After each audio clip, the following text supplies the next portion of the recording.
you sexy bastards. We are here. Dun dun dun dun dun dun. You know, when we do the podcast, when this podcast gets to when we get to Joe Rogan levels, I can't wait to finally go. I'm taking the mic off the mic stand right now. I apologize. I should have done it earlier, but what are you gonna do? I really would love to go to the islands one day. Whatever islands. There's my phone. The Cajun. What other islands are there? Not Staten Island. But what's going on, these sexy bastards? How we doing? Different view. Different camera angle. Different, we have a nice shadow on this side of the face. A little like Calvin Klein-esque. The weird week, man. What a weird fucking week. Kneecap in your face. Deal with it. What a weird fucking week, man. You guys know that once again, I didn't want to have another week with no podcast. So you can watch the skit I posted yesterday. I put a skit out of me, my man Fat Matt and Tyler. We recorded this skit months ago, I believe like September or maybe late August, and he put it on his skit channel, and I knew that I wasn't gonna get a podcast out yesterday because I had one recorded.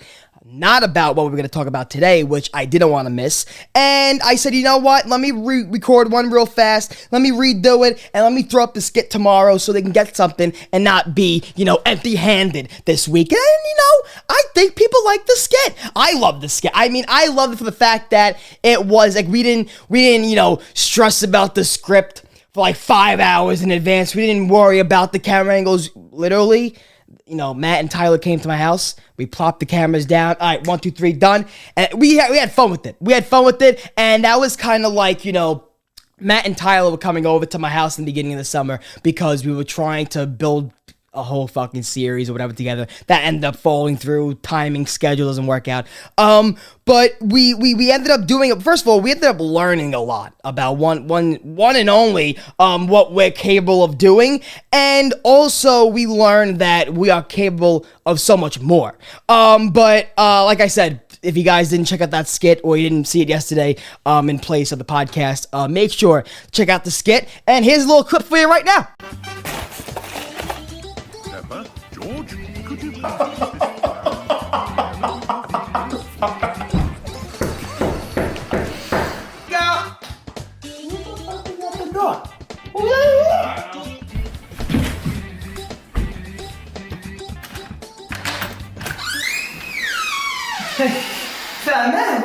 What are you doing here? You gotta love Peppa. Peppa Pig. But what a crazy week this week. If you aren't a New Yorkian, if you aren't a New Yorker, then you know that we had a crazy fucking attack, if you want to call it that, an act of terror, an act of plain evil, a plain attack of evil, in Brooklyn on 36th Street train station. I believe it was the not the Q train. It was the N train. I believe it was the N train. 36th Street stop in Brooklyn. And what the fuck? So if you guys don't know, there was a guy that,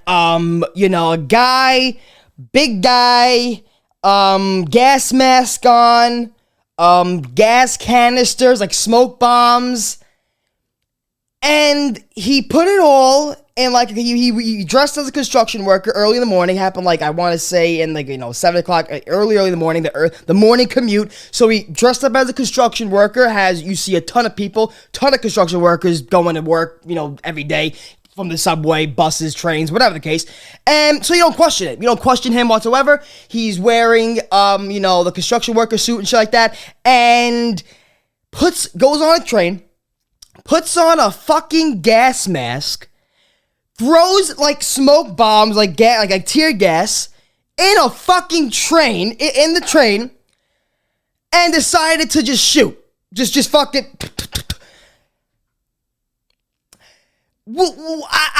I don't understand how these people could, like, live among us. And you know what's funny? The guy, we ended up finding out that, and I'm not even saying the guy's name, he had YouTube videos of him talking about, the government still wants slavery, the government doesn't want us to be free, like all this crazy bullshit. And now my mom takes the train every day. My mom takes the train every day and every night. She takes the train as late as 10 o'clock at night, sometimes later. That's dangerous. And she takes the train almost every morning. And, you know, when I first saw this, I am not going to lie to you. And I'm a comic. I'm going to say how it is. When my mom told me, shooting, I woke up, getting the crust out of my eyes, not even knowing no details. News wasn't even on. I pull up my phone. Mom texts me, staying home today. Big shootout on the train. Not going to work. Now, me making a joke because, oh shit, mom's staying home today all day with fucking mom. They couldn't shoot up the Q train. That was the joke I made. But then, I swear to God to you, I'm not lying. Why would I lie?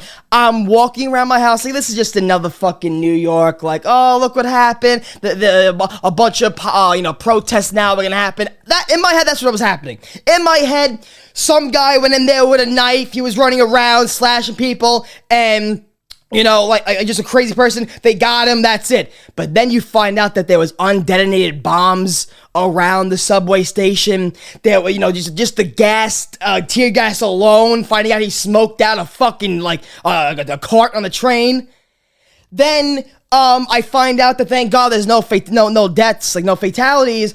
But then I start seeing the videos. I start seeing the fact that people are wrapping shirts around people's legs to hold to keep blood from the gun wounds.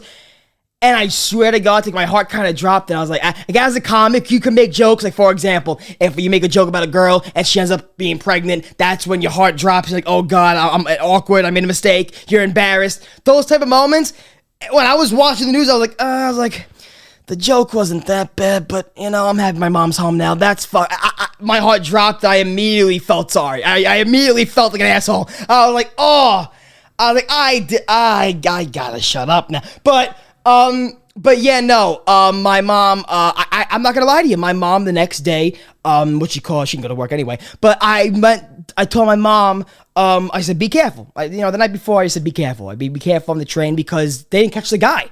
Now he's caught, but at that time, that night, 24 hours, he wasn't caught. 24 hours after they caught him, but that night, he was still out there. We didn't know if he was hiding in the fucking subway tracks. We didn't know that. So, that was just it, I just, and now after that, it just makes you question of how can these people be walking among us?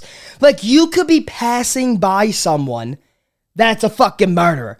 Like, in New York, I know there's a rule not a rule, there's a saying in New York, out of every 10th person you walk by as someone, one's a serial killer. Whatever the case may be, Google it, Bing it, okay? I don't know, but how is that possible? I don't know. How is it possible? And there's I always say that. I went to a college in Staten Island. You can do the math, scientists out there. And in that college in Staten Island, there was no metal detectors. Like you in the campus, right? This is an example. I'm getting somewhere with this. As I start going to school, when I went to college for a month and a half, in my head, I was thinking to myself, I was like, okay, I got out of my house, walked to the bus, got on the bus, drove to my campus, I'm not sure if they do it still now, but why wouldn't they, maybe they do differently now, but the bus, like the state bus, like the B whatever, would take me inside the campus, no checks, no nothing. The bus would drop you off in the campus. Like, the first stop would be in the campus. So, I'm like, I swear to God, for the third week there, I'm like, anyone could come in here. Anyone could fucking walk in this campus. Like, you have to be, what? Like, if I swear to God to you, if I don't go to college, if I stepped foot into CSI tomorrow, they would have bet an eye. And if I was a crazy lunatic, example, that, if I was a crazy lunatic, let's just say with a pocket knife, you can cause damage with that. And there's no, metal detector, there's no, security check. And I know us as fucking humans, we're impatient, so even if we go to a concert or a baseball game, I know there was like the Nets playoff game that night when it happened, and the Yankees were playing Yankee Stadium, and everyone was everyone was saying how there was so many more cops out there, a lot of cop presence, they felt safer, but then you started people that were complaining about the wait on the line. Your husband, your wife, your daughter, your son gets killed in the fucking subway. Oh, I still wait on the line. It's for your own safety, you fucking jerk off. Like, what are you gonna do? But it's that fucking thought of anyone, like, there's more, that's why I was trying to go with the college, and there's more place in the world besides the subway than I thought that. The same thing I felt with the college was the same way I felt with the subway. The third weekend, I was like, anybody can come to this college and do whatever the fuck they want. And all my friends like, yep, crazy, right? Crazy. And I'm like, oh, like, no one's gonna fucking do nothing? No one's gonna put their foot in and like, huh?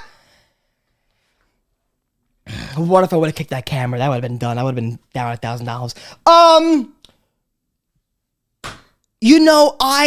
gonna go on the, how can you tell people now, oh, I'm not, my friends, I saw a couple of my friends on Instagram, trying to act like a fucking big shot, tough guy boyfriend, like, I'm driving her everywhere, like picking up their girlfriend, I'm picking her up and driving her everywhere into the subway safe for my baby.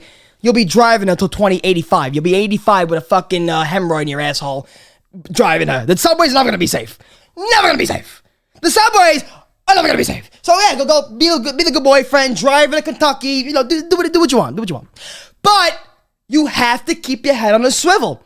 On God, I tell my mom this every single day. I can pull up text, not going through privacy. I tell her every day she's on the train, keep your head on a swivel. That's what I say. Always. Because everybody today's this.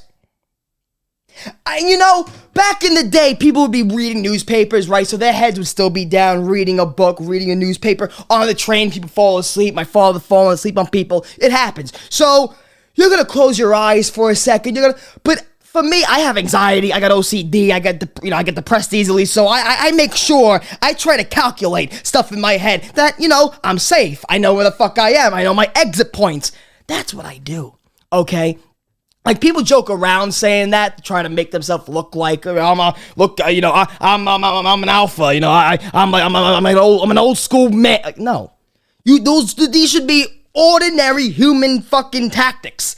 But because of the fucking devices and because of the fact that we don't know how to even have conversations anymore as people, think about how many people were probably like this when it happened. Or how many people with headphones? I have it. So I'm not saying they're wrong, but I'm just saying it's crazy. Because I would be that person. I have my AirPods in and I'm looking at my phone when I'm on the train too. But I have my things. I have my little things I do. One, if I can, because sometimes you can, it's crowded, but if you can, I always go on 86th Street, the D train, I go to the last fucking cart, the last cart in the train, because that's the one the conductor's usually in, or that's the one where the doors where you can enter different carts as the train's moving, they don't open sometimes. So I make sure to go to the last cart. If not, then you go to whatever you want, but I always say towards the end. So where the guy could have walked in, right? I probably would have been the first person he's seen, though. But then I would have been the first person, he would have been the first one that I seen. So even though I'm not sure if he's dangerous yet, at least I have a step. At least I have I have an extra step, I have a lead. I have a leadway a little bit. I'm not trying to act like James Bond here, like, oh, and if I see him, I can take him down with my ankle, and I can take him with my pinky. No. But I always keep my head on a swivel. Keep your head on a swivel. Look who's across from you. It doesn't matter. You're not stereotyping people, but you're just making sure, okay, I can leave that way. If anything happens, I can go this way. You have to think that way. And I don't want to put her on blast because she's my mother and she's in that room there. My mother's a ditz. My mother's a fucking doo-doo-doo. She wears open-toe shoes in the subway. That's all I gotta say, okay? Once I found out my mother wears open-toe shoes on the fucking subway and how she doesn't have gangrene, I was amazed. Because my mom gets sick every fucking week, 100 degrees fever, yet she walks around with open-toe shoes. That's the reason. I'm a doctor. I am a doctor. But until we find a way, okay? Until we find a way to, because I feel like that person should have been able to live. Like I have like how is he able to have a job? Like a lot of people need to be watched. Like I was gonna make this a joke on stage for like my stand-up, and I don't give a fuck. I'm working it out here.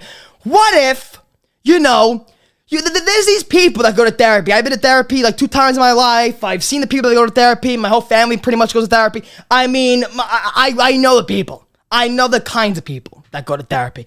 And when I look around the room sometimes, like in the office area or whatever, the waiting room, I remember I would see kids, doing their homework. I would see kids with their moms, like, that just have anxiety like I had. And, and then I would see the girl or whatever, the therapist walking someone out, like before your go. And sometimes they would be, holding the patient like they're a fragile egg. Like, okay, all right, Mary, we had a great session this week. Let's make sure to stay strong again, and let's make sure we don't talk to anybody crazy, and let's make sure we keep to ourselves this week, okay? All right, have a good week. Bye. Be safe. Oh, she's a fragile egg. How are you letting her leave alone? How are you letting her leave alone? How are you letting her interact with people? There's people that I feel like should have, like, when you go to school and there's para assistants, that shouldn't have an age limit. That shouldn't only have to be for the handy-capable. I feel like there's people that need teachers with them. I feel like there's people that have jobs, like me. I need a job. I applied to Home Depot. I applied to BJ's. I'm still applying to fucking places, and I don't get nothing. I'm rejected. I get declined, but then I walk into the place. There's a guy with one eye and smells like Funyuns, and I'm like, why not me? The guy got one eye, speaks not a word of English, and you decline my resume. I'm fucking turbo. I'm good with words. Fucking Home Depot not hiring me.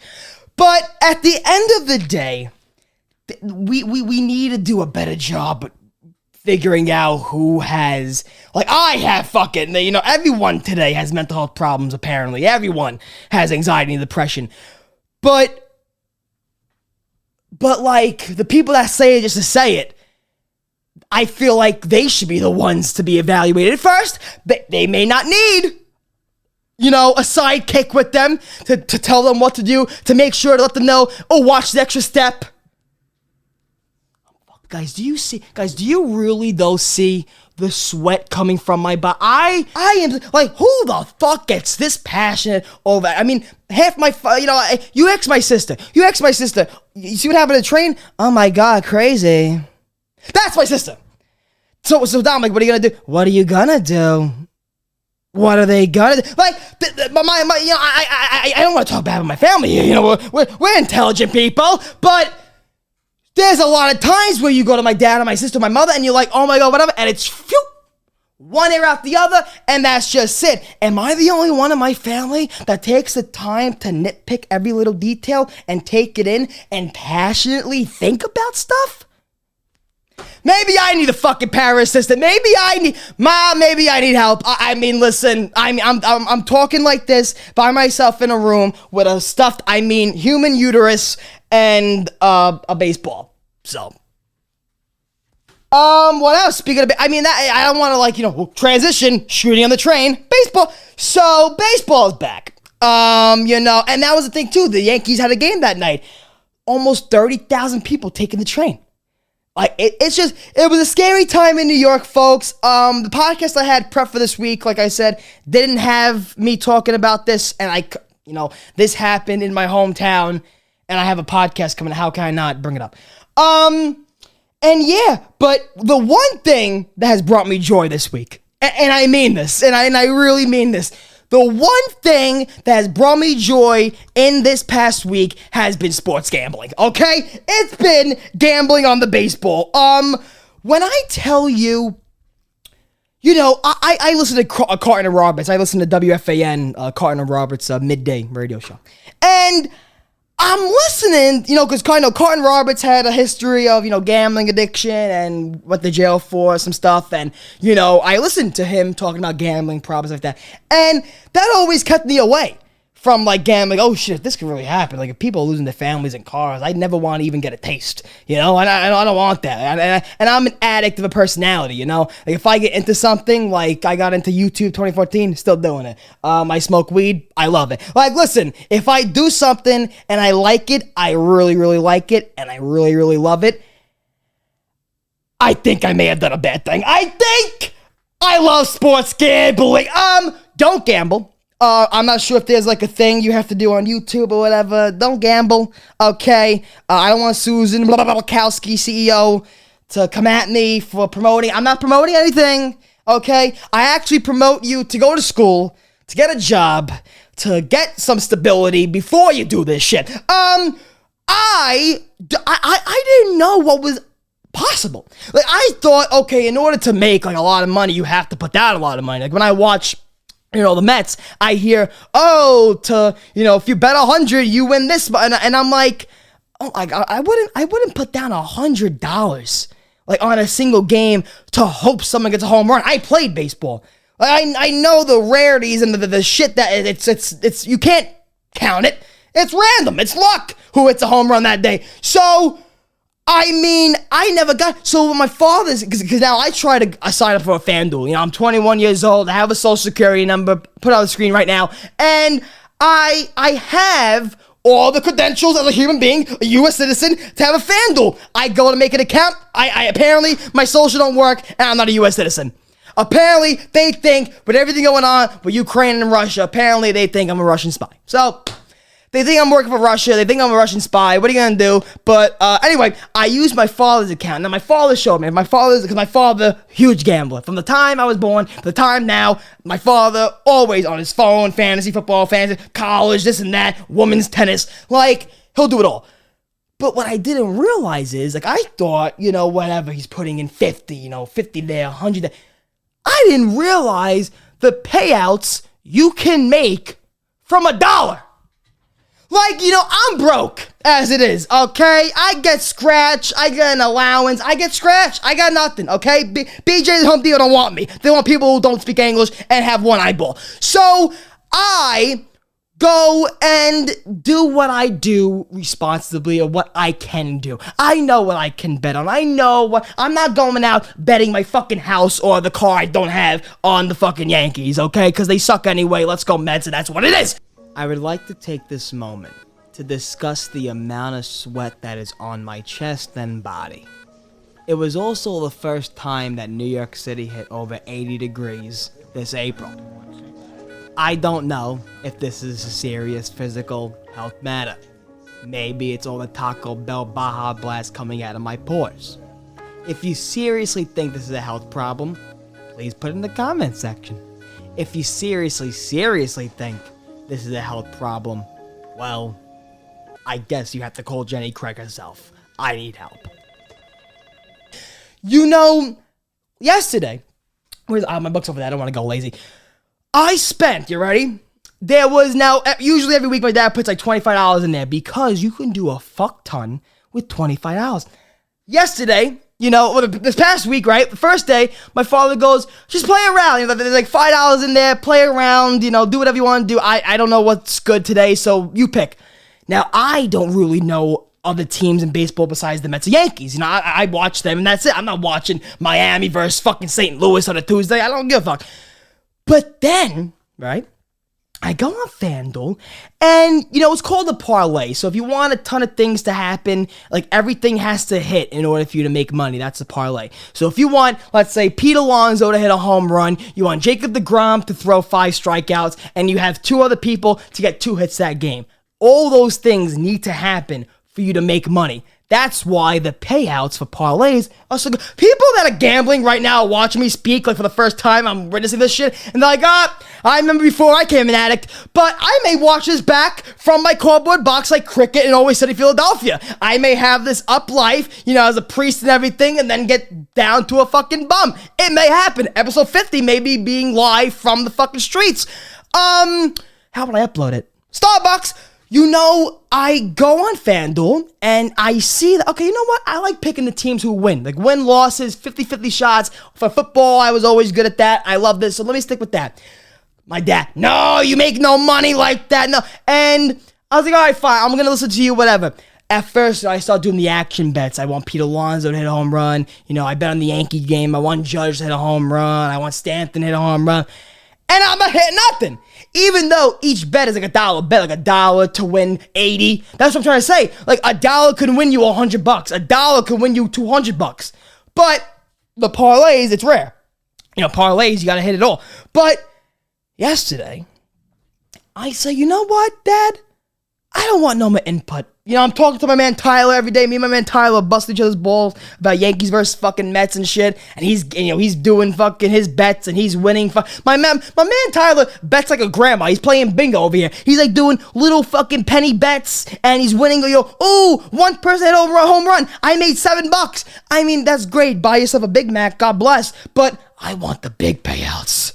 Okay? And especially if I'm not even putting a lot in. So one night, so my dad had like, I think $10 left in the account. I'm like, Dad, watch this. I'm not even going to fucking break $5. Watch this. I used 19 cents. Do you hear me correctly? 19 cents. I spent 19 cents and I got 5 parlay bets out of it. Now, believe me, it's hard. 12-leg money line parlay. I tried to pick every single game correct that day. 19 cents could have made me $300 and something. Okay? How can you be against that? How can you be against that? Now, you may be saying, but Turbo, 12, you picked 12 games correctly? You motherfuckers. One night, I put 50 cents. Let's go up a little bit. I'm feeling generous. We do 50 cents, right? 50-cent bet on 12-game parlay. I got 9 out of 12. So if that means I did 9 games, I would have been 9 out of 9 and got a big payout. I finally understand why husbands beat their wives if they're gambling addicts. I get it.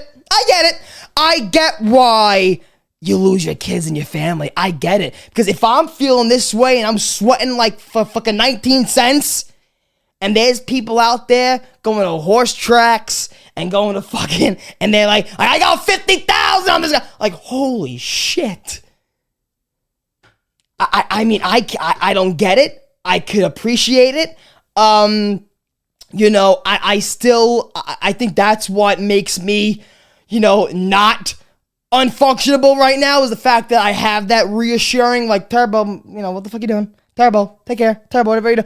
So, I don't know. I mean, this summer is going to be interesting because now I'm already thinking, okay, Turbo, if you do a lot of probability parlays and you wake up every day and you actually did a little bit of research on these teams, you can make your whole money for your summer in a couple bets. That's how I'm thinking. And it's dangerous. And it's dangerous, thing like that. But what else I got going on in my life right now, okay? People are getting fucking smoked up in trains.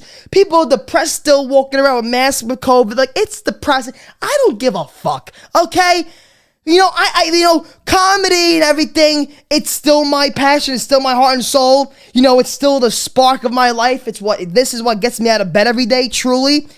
And there's never been anything other than this that gave me a spark and I never had, this used to be my hobby. Now it's a job for me. Now I have something else that's a hobby. And even though it's considered gambling, I'm putting 19 cents, people. I'm doing fucking pennies. But isn't it crazy that you could win? Like I did today. If I put $1 down on my picks or whatever, I could win like $1,000. These are what, like, the people that control Vegas and the people that control casinos, they want us to think like this. They want us to see all the sunshine at the end of the tunnel. They want to see the possibilities. They want us to feel, oh my God, I can make all my money this shit. And then you're left on the beach with a couple of fucking people smoking crack out of their assholes. My knee is sweaty. That's how you know I'm fucking done. I gotta take a shower. This is like starting to get crazy out every podcast. I gotta take a shower. Does that mean I'm like, you know what that probably tells me? That probably tells me I'm already better than Joe Rogan.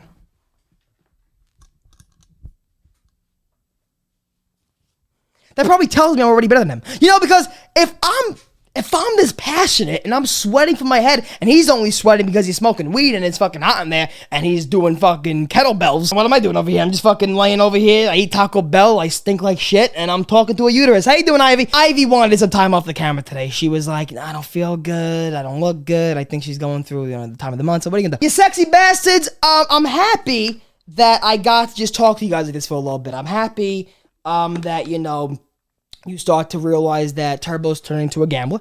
I'm happy you're starting to realize that I simply love this podcast. My old podcast, my man Jack, when we used to do the Is What It Is podcast, I never felt like this. And even though I'm not even doing it live, it's crazy. I never felt the ability to just say whatever the fuck I want and just say it freely. Because I would always have to, because I love Jack, and the way you kind of know if you have a real good friend or not is if you do care what they think. And I would always, in the back of my head, I was always I'd always be a little scared if Jack thought of me a different way, if I said something crazy about my personal life or whatever. But, professional child, man, this is like my resume for my life. The professional child, this is like my documentation of my life. And I hope this goes on forever. And I hope we have a lot more crazy guests coming on the show. I want to get some personal family members and personal friends on the show. I want to bring this show outside. I want to get out of this room. I want to bring the podcast on the road. We are going to do that this summer. So just know, I'm really working on a lot of things. I have the comedy album that's going to be coming out this year that it's still in early production. I got to write this shit. But it really, really, really is a cool feeling knowing that, you have good problems in the way, you're busy, so it's good problems, but in a way I want to do nothing and, just smoke weed and watch the Met game and hopefully I can win $5,000. Sexy bastards, that's how it's been, just craziness going on in the city, craziness going on in my life, and hopefully a lot more craziness going on in your guys as well, but for the good. I don't know what else to say. What else did I forget anything else? What else? That's really it. That's really it. I'm not gonna end this podcast. I'm not sure if you saw this kid who live streams like a fucking rave in his room. My mom used to scream at me, bang the door, that I was talking loud at night. This guy has a fucking torch and everything going on in his room for his content. I gotta give it to your friend, but I don't even have the wires to connect to this room. So love ya, sexy bastards. Subscribe, like it, and if you didn't watch the skit yesterday, go watch the skit. And other than that, keep your asshole clean. Make sure you don't become a gambling addict. And bye.